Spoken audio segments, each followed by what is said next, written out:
İşinin adamı.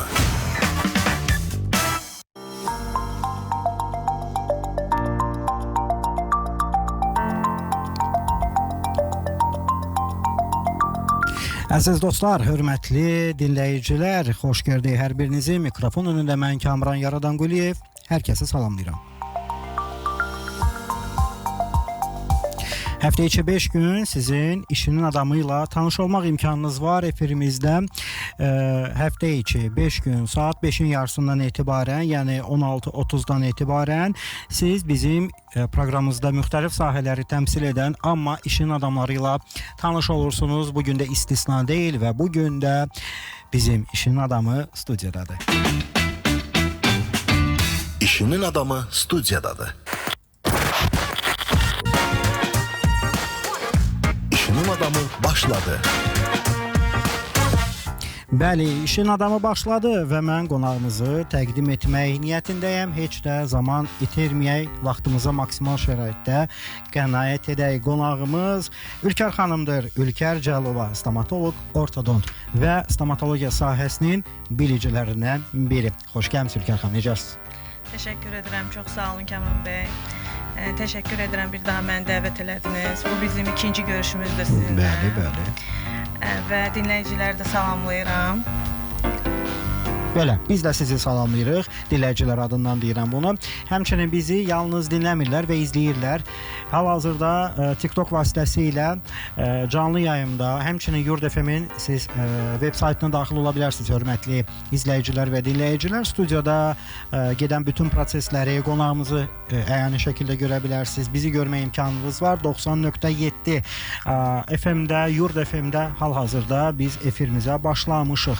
Həm də mən nə deyim, efiri izləmək və ya dinləmək imkanına sahib olmayanlar proqramdan sonra bütün sosial şəbəkələrdən bizi həm izləyirlər, həm də ki biz bu yaxınlarda inşallah bəzi sosial şəbəkələr var ki, orada yalnız izləmirlər, həm də dinləyirlər. Orayla da əməkdaşlıq edəcəyik. Əsas odur ki, maksimal dərəcədə cəmiyyətimizə faydalı olaq.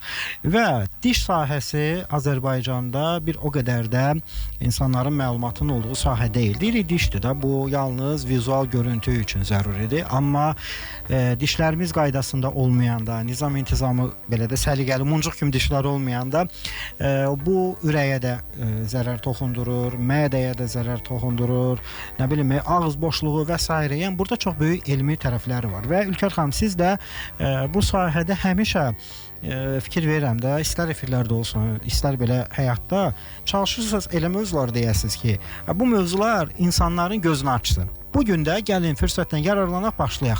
Hansı mövzulara toxunaq ki, dinləyənlər, izləyənlər faydalana bilsinlər və sualları olanlar da 90.7-yə qulaq asanlar. Bizim əlaqə nömrəmiz 099 6 907 907-dir. Yenə deyirəm ha, 099 6 907 907. Həm WhatsApp, həm zəng. Belə, başladıq. İlk öncə buna toxunmaq istəyirəm ki, ağız boşluğunun gigiyenası çox önəmlidir. Bəzən buna ötəri olaraq yanaşıb, üstündən keçirlər, yəni, amma gigiyenik vasitələr və yaxud gigiyenaya daha yaxşı riayət eləmək hər bir insan üçün çox vacibdir. Çünki ağız boşluğundan başlayır ilk olaraq sağlamlıq. Buyurun, buyurun. Aha, ətraflı məlumat verin. Narahat olmayın, bizim redaktor mənlə danışır. Buyurun Ülkər xanım, yazın dostlar, zəhmət olmasa. Demək, belə yəni götürəndə ki, insan ilk öncə özünün ağız boşluğunun gigiyenasına daha diqqət eləməlidir. Belə ki, axşamlar fırçalamalı. Bunda bir qaydası varmı? Bəli, bəli, var. Təbii ki, var. YouTube'da fərqli videolarda görürük. Sağ, sol, yuxarı, aşağı, belə məsələlər var yəni. Bəli, var. Çünki fırçanı düzgün istifadə etmədikdə, dişin üzərindəki o ərplər ki var, yığılır gün ərzində, onlar düzgün təmizlənmir və biraz öncə də sizlə biz bunun haqqında danışdıq və onlar getdikcə daha çox ərpləşir, daşlaşır və mədə bağırsağımıza böyük zərər toxundurur. Yəni ki, biz onlarla qidalanırıq, gündəlik ağız boşluğundakı mikroblar bizim mədəmizə, bağırsağımıza belə eləyək, transfer eləyir. Neçə yaşdan sonra daha da bu təhlükəli hal alır? Yəni uşağa biz neçə yaşdan sonra mütləq olmazsa olmazıdır dişlərinin fırçalamasını öyrətməliyik? Əslində 4-5 yaşından biz belə deyək, tövsiyə edirik ki, valideynlər fırçalamağı, fırçadan istifadə etməyi öz uşaqlarına, yəni öyrətməlidirlər. Çünki bunun bir qayda olaraq artıq əvvəl yox idi belə deyək, macunlar, diş macunları ki, uşaq orqanizminə zərərli təsir göstərməsin. Yəni onun içindəki komponentlər belə deyək, daha zərərsizdir indiki diş macunlarının uşaqlar üçün olan və 4-5 yaşından artıq fırçalamağa, yəni ki, başlaya bilərlər. Amma vaxtı var idi da bunun zərərli tərəfləri yox. Əvvəl çünki böyüklər üçün olan macunlardan istifadə etdiklərinə görə təbii ki, zərəri var idi. Aydındır. Bir də ki, ən çox şikayət olunan mövzular nədir? Daha çox biraz ümidsiz olur. Mənim yaşım keçdi, dişlərimdə problem var, onsuz da bu dişlər düzələn deyil və s. Yəni dişin sağlamlığının ömrünü uzatmaq olurmu? Və bunu deyin, sonra bir dənə də suala keçid eləyəcəm. Bu sual, xahiş edirəm dostlar, bizi diqqətlə dinləyin. Çox adama lazımdır. Çox adam bəlkə də ürəyindən tikan çıxardacaq və yaxud hal-hazırda çox adamın yanlış bilib də yanlış tərəfə getdiyinin qarşısını alacaq.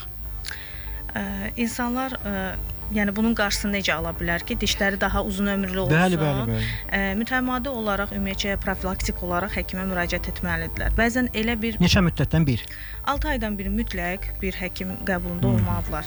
Çünki dişlər çox həssas olan zaman proses daha da sürətlənir və fərqində olmayaraq artıq bir ilin içində ola bilər ki, pasiyentimiz belə deyək də bir 2-3 dişindən məhrum qala bilər. Yəni bunun qarşısını almaq üçün 6 aydan bir həkimə müraciət etsə, deyək ki, 90% bunun qarşısını almış olur. Biz canımız ağrımayanda getmirik axı həkimə.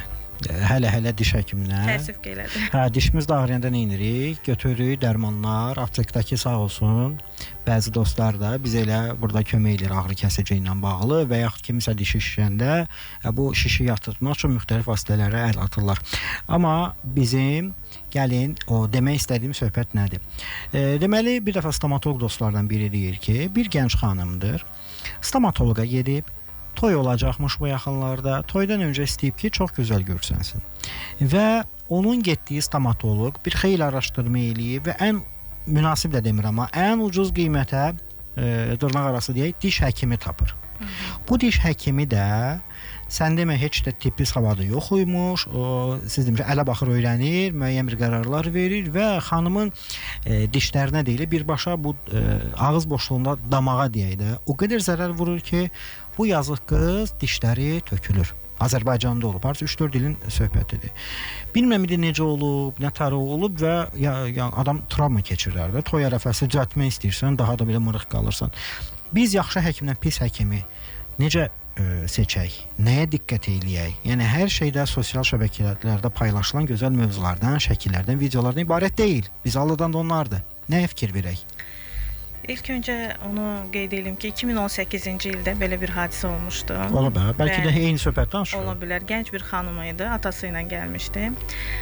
Breketlər tətbiq olunmuşdu dişlərinə və səhv müalicə getdiyinə görə dişlərin kökü biz deyirik də artıq yəni görünürdü və pasiyentin bütün dişləri çəkilməli oldu. Çünki heç ona köməklik göstərə bilmədik, o qədər zərər verilmişdi və implantasiya tətbiq olundu. 20 yaşındakı bir gənc xanım idi. Və demək 32 dənə implant? Yox, 32 diş deməyək. Yəni orada müəyyən hissələrdə implantlar tətbiq olunur.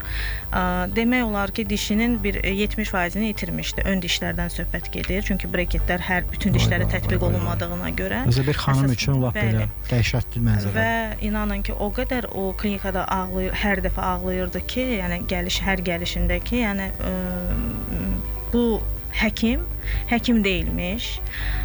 Yəni belə deyək, heç qeyri bir ixtisas sahibi, bəli, bu sahə ilə çalışırmış. Bunu necə ayırd edə bilərik? Mən tövsiyə eləyərdim, belə deyək, bütün insanlara və həkimə müraciət eləyərkən ilk öncə həkimi yaxşı araşdırsınlar. onun həqiqətən də bu məsləyin sahibi olub olmadığına əmin olduqdan sonra yanaşsınlar. Çünki belə bir qrup yaradılıb indi həkim belə deyək, stomatoloji assosiasiyamızda saxta həkimləri üzə çıxartır. Ayda özünüz artıq başlamısınız Bəli. onları üzə çıxartmaq. Bəli, Amma bir də unutdum deyim, siz həm də Dünya Ortodontlar Cəmiyyətinin də üzvüsüz. Bəli. Burada hər adam məncə üzv ola bilməz də, yox? Bəli elə. Əla. Deməli, həqiqətən də işin adamı bugün studiyada bizimlə birlikdədir. Hörmətli izləyicilər və dinləyicilər. İşinin adamı. Bəli, işin adamı davam edir və bizə 099 6 97 97 WhatsApp nömrəsinə gələn suallardan birini səsləndirmək istəyirəm. Ülkər xanım, sizi salamlayır bizim izləyicimiz və ya dinləyicimiz, bilmirəm, amma WhatsAppdan sual verib ki, şirin qidalar, şəkərli qidalar həqiqətən də mi dişlərimizi çürüdür? Təbii ki, şirin qidalar, yəni şəkər tərkibində şəkər olan məhsullar, qidalar bizim dişimizin üzərində toplanaraq, təbii ki, bunu fırçalamaq daha düzgündür və yaxud ağız yaxalayıcılardan istifadə edərək həmin qidalandıqdan sonra həmin yəni şirin məhsulların qalıqlarını kənar etmək daha düzgündür. Şirin deyəndən sonra dişimizi fırçalamalıyıq. Mütləq lazımdır əslində. Ağız yaxalayıcıdan da istifadə etmək və fırçalamaq mütləqdir. Nəyə görə? Çünki gözləməyək də axşama qədər qalsın. Bəli, onlar dişlərin arasında toplanarkən daha çox zərər, mina qatını belə deyək də əridir. Belə loru dildə. Şəkər əridir. Əridir və karies bundan əmələ gəlir. Ona görə biz uşaqlara deyirik ki, şirin yemə, dişlərin çürüyəcək, dişlərinə qurd düşəcək. Belə yəni el arasında belə deyirlər. Çox eşitmişəm onları. Bu dişlərin fırçalanma qaydasının olduğunu dediniz. Burada tövsiyəniz varmı ki, konkret olaraq necə etsinlər? Nə bilim, birinci dişlərin yuxarı hissəsini fırçalasınlar, aşağımı və yaxud korona dövründə var idi. Neçə saniyə konkret sən əllərini yumalısan, neçə dəfə yumalısan.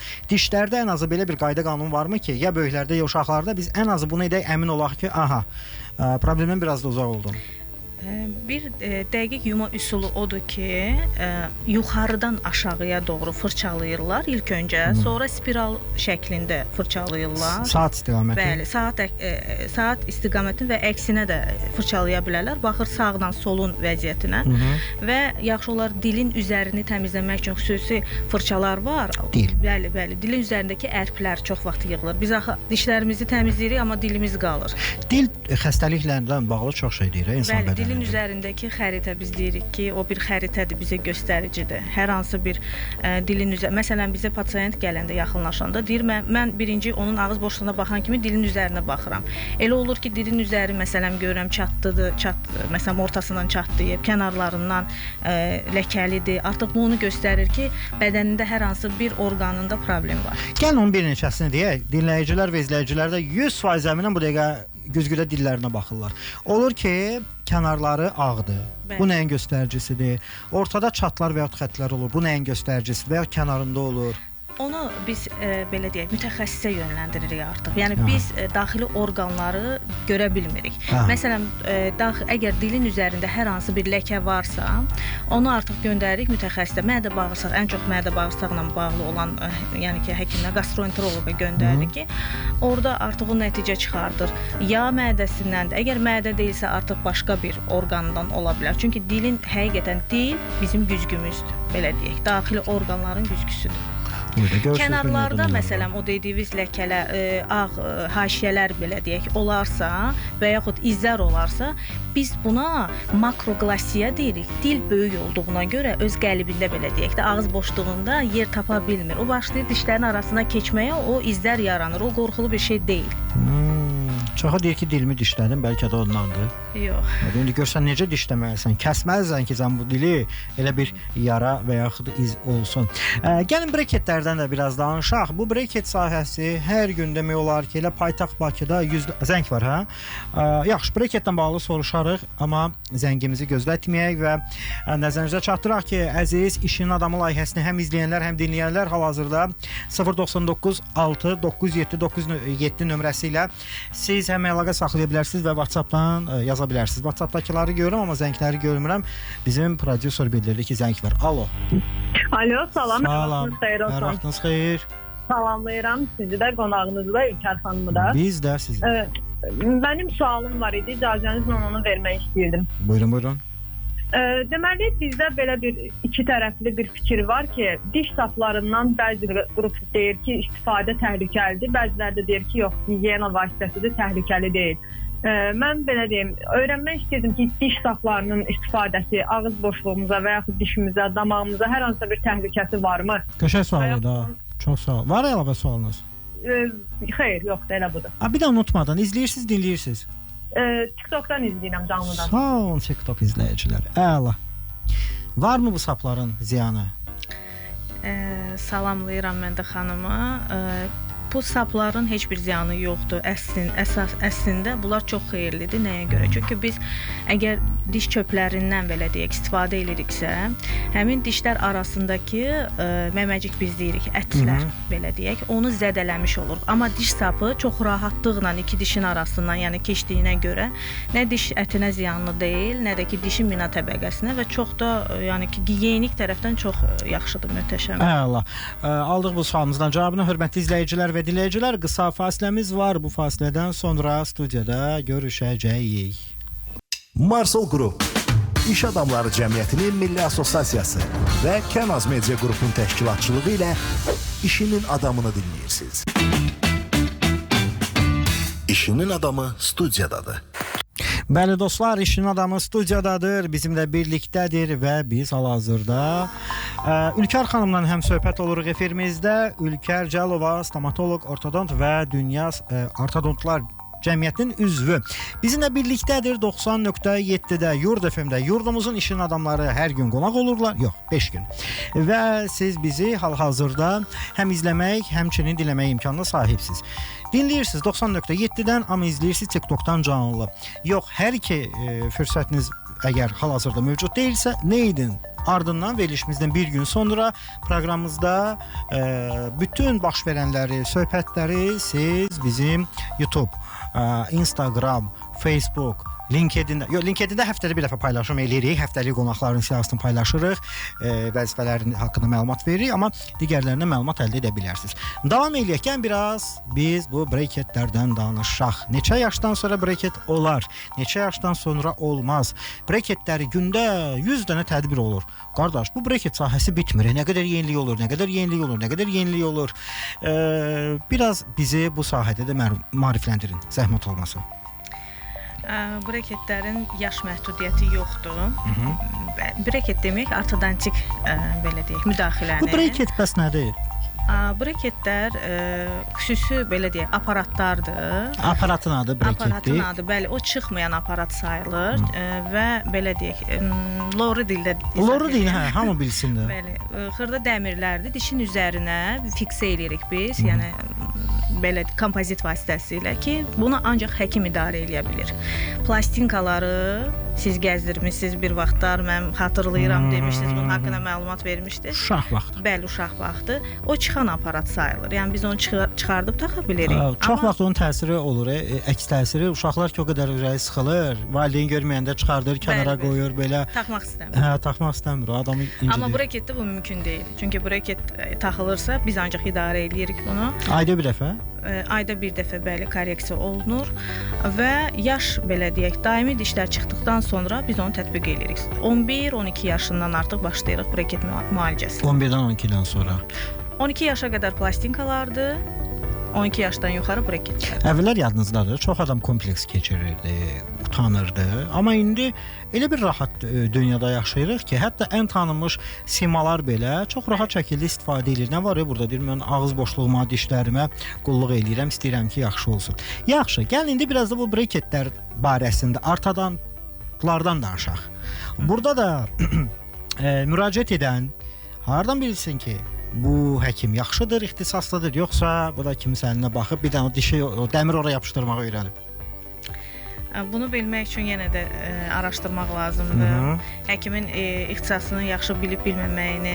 Yəni belə deyək, məsələn, mənim bir pasiyentim varsa, onun müalicəsi çox uğurlu olubsa, təbii ki, mənə tövsiyə edəcək. 100%. Digər öz qohum əqrabasına, tanış bilişinə və belə artıq həm araşdırmağa ehtiyac qalmayacaq. Amma yeni başlayan həkim üçün bu çətindir. Çünki onun uğurlu bir işi yoxdur. Yəni belə deyək, artıq çətindir onu araşdırmaq hətta.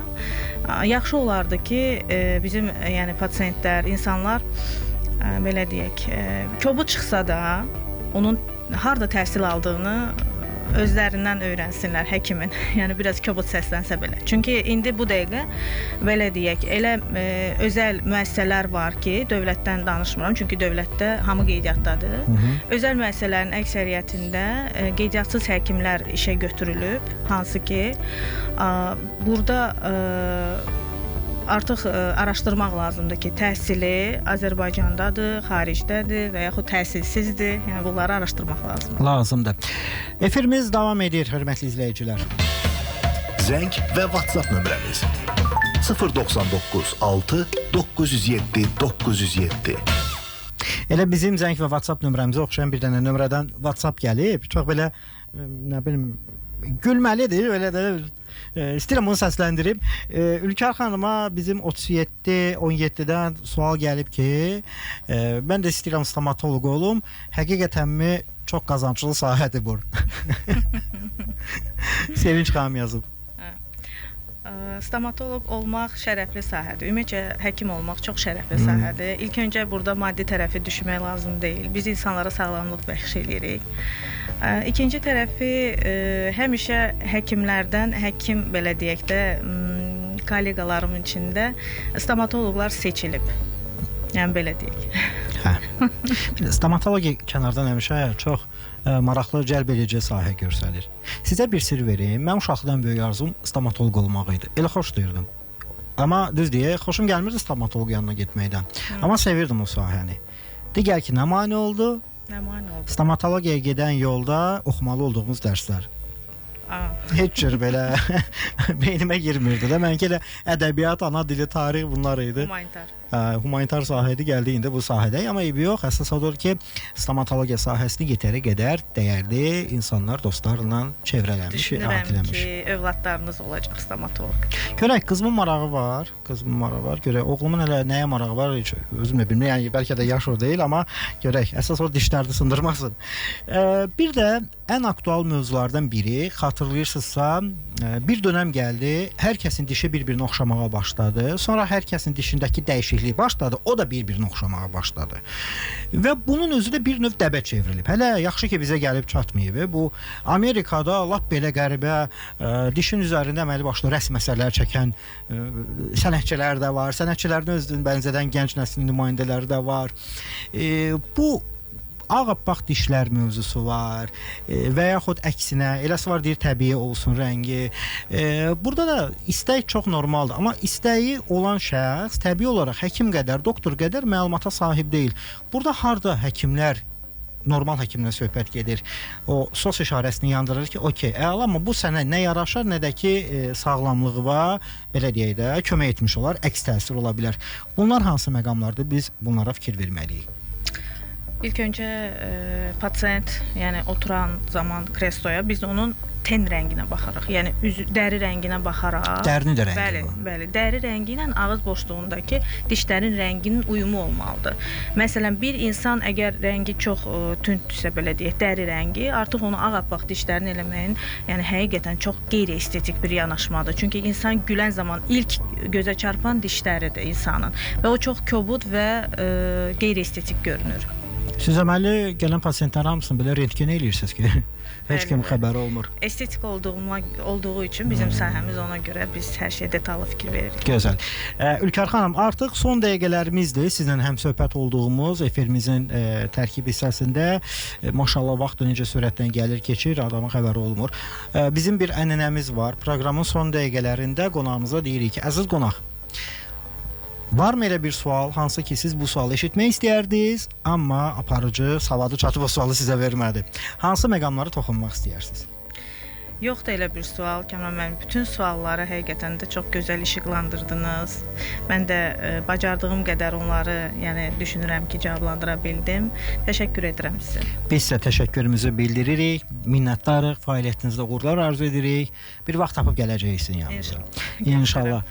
Mən tamaşaçıların və dinləyicilərin nəzərinə çatdırım ki, hal-hazırda Yurd FM-də 90.7-də siz Ülkər xanımla bizim həm söhbət olduğumuz məqamları həm izlədiniz, həm dinlədiniz. TikTokda da izləyə bilirsiniz. Stomatoloq, ortodont və Dünya Ortodontlar Cəmiyyətinin üzvü Cəlilova Ülkər. Minnətdarım Ülkər xanım.